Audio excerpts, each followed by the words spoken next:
Information, আমি যদি legal ইনফরমেশনে যাই, ওয়ারেন্টিতে যাই, you are not connect to the data service, মানে এটা হচ্ছে কম্পিউটার থেকে দেখতে হবে, সেটাই বলতেছে।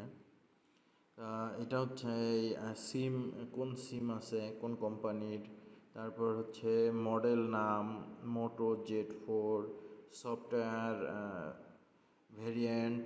আমার এটা ফোন মূলত অ্যামাজন থেকে নিয়ে আসা, যার কারণে এখানে সফটওয়্যার ভেরিয়েন্ট দেখাচ্ছে AMZ।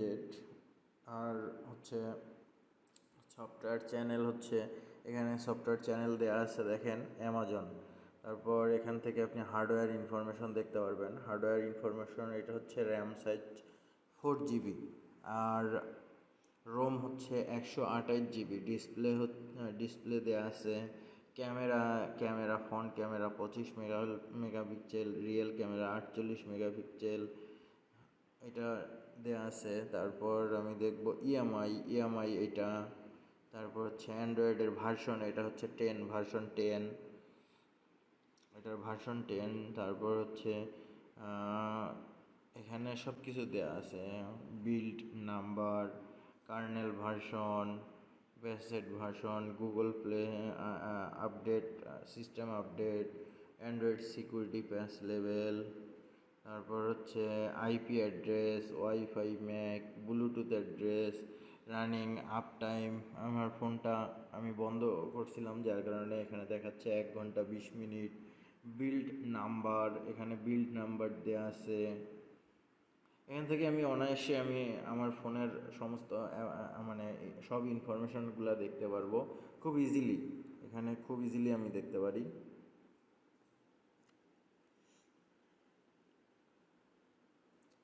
তারপর দেখা যায় আর কি দেখা যাচ্ছে, এখানে সিস্টেম থেকেই দেখা যায়। সিস্টেম থেকে এখানে আপনি অনেক কিছু দেখতে পারবেন। ফোনের মাল্টিপল ইউজার থাকলে দেখা যাবে। তারপর সিস্টেম আপডেট, এখান থেকে আপনার ফোন আপনি আপডেট দিতে পারবেন। আমার নেটওয়ার্ক নাই, যার কারণে আমি আপডেট দিতেছি না। ডেট অ্যান্ড টাইম, এখান থেকে আপনি টাইম চেঞ্জ করতে পারবেন। এখানে আমার অটোমেটিক দেওয়া আছে সব কিছু। তারপর এখান থেকে ল্যাঙ্গুয়েজ, আপনি কিবোর্ড চেঞ্জ করতে পারবেন।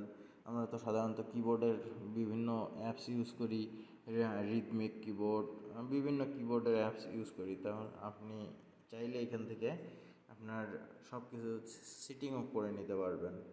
তারপর হচ্ছে আমি যদি ডিসপ্লে সিটিংয়ে যাই, এই ডিসপ্লে সিটিংয়ে আমার ব্যাটারি লেভেল আছে, ব্যাটারি চার্জ, ব্যাটারি লেভেল হচ্ছে আমার দেখেন আমি ব্যাটারি ব্রাইটনেস একটু কমাই দিলাম, বাড়াই দিলাম। এখানে নাইট মোড আছে, আমি চাইলে নাইট মোড টার্ন অন করে দিতে পারি। তারপর ওয়ালপেপার, এখান থেকে ওয়ালপেপার সেট করতে পারবো। এখান থেকে আমি ডার্ক থিম, আমি যদি এখানে ক্লিক করি দেখেন আমার ফোনটা ফুল ব্ল্যাক কালার হয়ে গেছে, এখানে ডার্ক চলে আসছে। অ্যাডভান্স ফিচারে আজকে আছে হচ্ছে স্ক্রিন টাইম আউট, আমি কত মিনিট পর পর ফোনটা মানে ডিসপ্লের আলোটা বন্ধ হবে সেটা। তারপর এখান থেকে আমি ফন্ট সাইজ চেঞ্জ করতে পারবো। তারপর এখান থেকে আমি স্ক্রিন সেভার দিছি ক্লক, এখান থেকে আমি চাইলে অনেক চেঞ্জ করতে পারবো। এখানে অনেক কিছু আছে, আপনারা নিজেরাও ট্রাই করলে দেখতে পারবেন আপনাদের ফোনে। এখানে হচ্ছে ব্যাটারি, এখান থেকে আপনি আপনার হচ্ছে যে কর্নারের মধ্যে 80% চার্জ, যেটা পার্সেন্ট আমরা বলি, সেটাও উঠে আসে। এটা আমি চাইলে বন্ধও করতে পারবো, দেখেন বন্ধ চলে গেছে দেখেন। আবার চাইলে আমি এটা অনও করতে পারবো।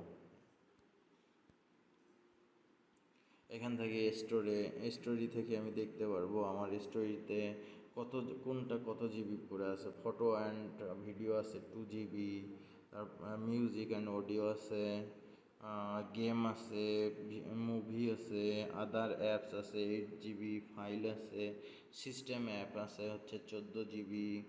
সিস্টেম অ্যাপ মানে হচ্ছে আমাদের সাধারণত অ্যান্ড্রয়েড ফোনগুলো এখন হচ্ছে সিস্টেমের মাধ্যমে চলে, সিস্টেম অ্যাপসের মাধ্যমে চলে। এটা হচ্ছে অনেকটা হচ্ছে কম্পিউটারের যেমন অপারেটিং সিস্টেম আছে, তেমনি এটা হচ্ছে সিস্টেম অ্যাপস। এই সিস্টেমে আপনার হচ্ছে উইন্ডোজ দিলে আমার কম্পিউটারে যেমন হচ্ছে হার্ড ড্রাইভ থেকে কিছু জিবি ধরে, ওই রকম আর কি এখানে।